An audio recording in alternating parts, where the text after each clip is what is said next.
Slippery pegs. How annoying, right? You're just fighting with this thing all rehearsal long. You know, you've got a kid playing and their G string is slipping and they're playing second violin. It's just an enormous pain. So what can we do about this? Well, a lot of this has to do with instrument quality. You know, why does a $1,000 violin cost more than a $500 violin? It's not usually the material costs. The material costs are fairly consistent from instrument to instrument. There are some companies that cut corners with materials, but you definitely don't want to deal with them at all. But when it comes to the care that's put into the instrument, you know, a human being has to taper the pegs. Human being has to drill the peg box. And it's specialized labor. Not everybody can do it. And so most of the cost of the instrument goes into who made it and how much you paid them and how much time they put into it. So if you've got a peg that's slipping, a lot of times that peg may or may not have even been fitted to the instrument. Maybe they just bought a bunch of pegs in bulk and they just kind of threw them in there and, hey, it's your problem now, right? So what are we going to do about this? Well, there's some tricks that we can do to try to make a slippery peg a little bit more manageable in class. There are some compounds that we can use to try to get the peg to work.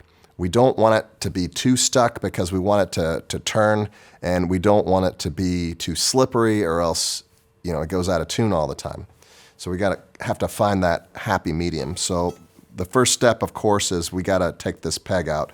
So we're just going to loosen it up, and we're going to take the string off.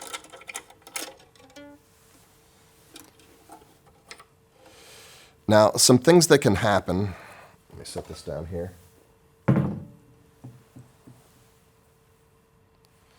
So most pegs are made out of either ebony or cherry wood. I'm not sure what this is made out of. It's some kind of hardwood. But you want them to be a little harder than the rest of the instrument because you want it to turn without snapping off. Well, the peg box is typically made out of spruce. And so you have a difference in porosity, a difference in density between those two woods. The peg box will absorb more moisture and it'll have more fluctuation with weather, and the pegs should not have that same thing. So if it's more humid outside, it might be tougher to turn the pegs. If it gets really dry, the pegs might be slipping. So it may be a good idea to put some kind of a compound inside that's less resistant to, or I guess that's more resistant to humidity conditions, you know, something that's hydrophobic instead of hydrophilic, like a wax or something. And what I like to use, this is made by Hydersign. It's like a waxy compound. I don't like the lipstick tube stuff, like the peg dope stuff or the drops or any of that stuff. I like the fat-based stuff, the waxes. But you know, if you have more of a easier time with the other stuff, you know, you do you. I'm going to take this stuff and I'm going to apply a coating where the peg is rubbing up against the peg box. You can kind of see right here where there's discoloration.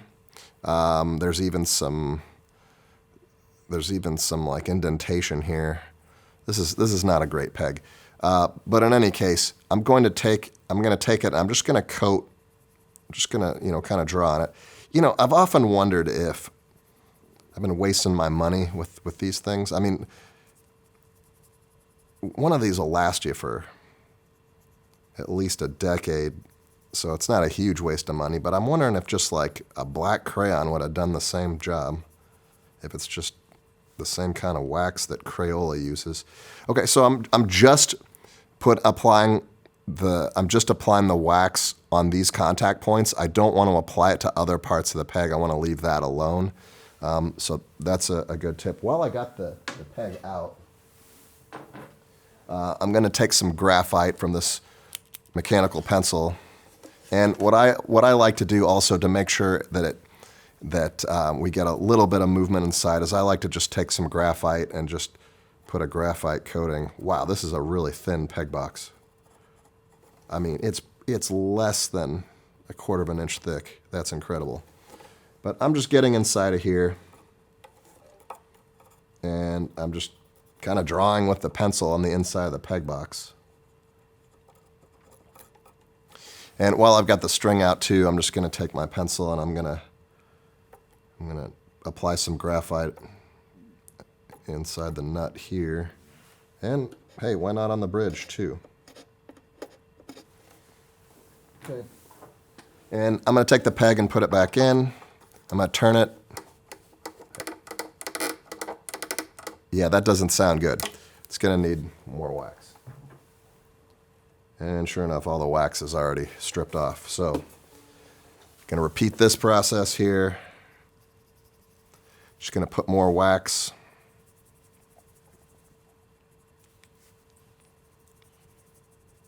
On the outside part of the peg box and the part that contacts on the inside of the peg box. And we'll repeat this process until eventually we get something that we like. And I like to do this before I put the string back on. That sounds a lot better.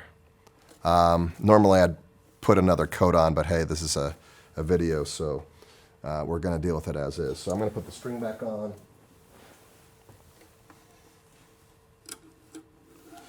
Now, when I'm restringing this, how the string finishes is important, and this might just be just superstition or something, but I feel like when I'm stringing this, when I'm putting the string back on, if I can position the string so that when it finishes, it's rubbing up against the side of the peg box, I feel like that helps it stay in place a little bit better with a slippery peg. So this string is fairly long, so I'm going to go one to the outside first, and then I'm going to start coming back on the inside here. And I'm going to get this back into the tailpiece if I can.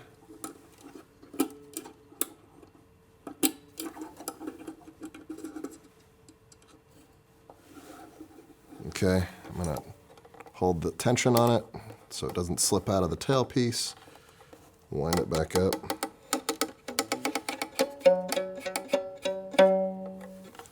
All right.